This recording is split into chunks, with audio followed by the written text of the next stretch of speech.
ഒറ്റ ചോദ്യം, ജനങ്ങൾ റോട്ടിലിറങ്ങി പ്രൊട്ടസ്റ്റ് ചെയ്യുമ്പോൾ എന്തിനാണ് ഭരണത്തിൽ ഇരിക്കുന്നവർ ഇത്ര പേടിക്കണത്?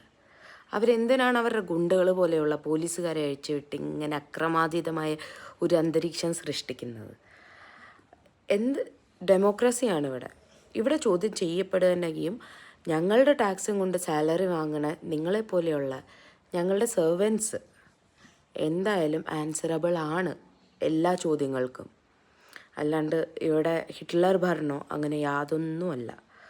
ഇനി നോക്കിക്കോ, ഇനി വരാൻ പോകുന്നത് ഇപ്പം ഈ ഗവൺമെൻറ് ഈ ഒരു ആൾക്കാർ നേഷൻ ഫുൾ, എന്തിനാ നേഷൻ ഗ്ലോബലി നമ്മളുടെ ഈ പ്രൊട്ടസ്റ്റുകളെ പറ്റി മാത്രം സംസാരിച്ചുകൊണ്ടിരിക്കുമ്പോൾ ഒരു റയറ്റ് വരും ഒന്നെങ്കിൽ, അല്ലെങ്കിൽ ഒരു ടെററിസ്റ്റ് അറ്റാക്ക് ഉണ്ടാക്കും, അതും അല്ലെങ്കിൽ ഉറപ്പായിട്ടും ഒരു ഇന്ത്യ പാകിസ്ഥാൻ വാർ ഉണ്ടാക്കും.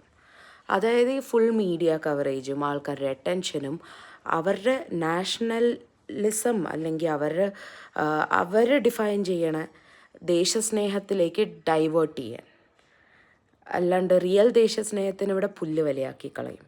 നോക്കിക്കോ, ഇതാണ് ഇപ്പോഴത്തെ ഡെമോക്രസി.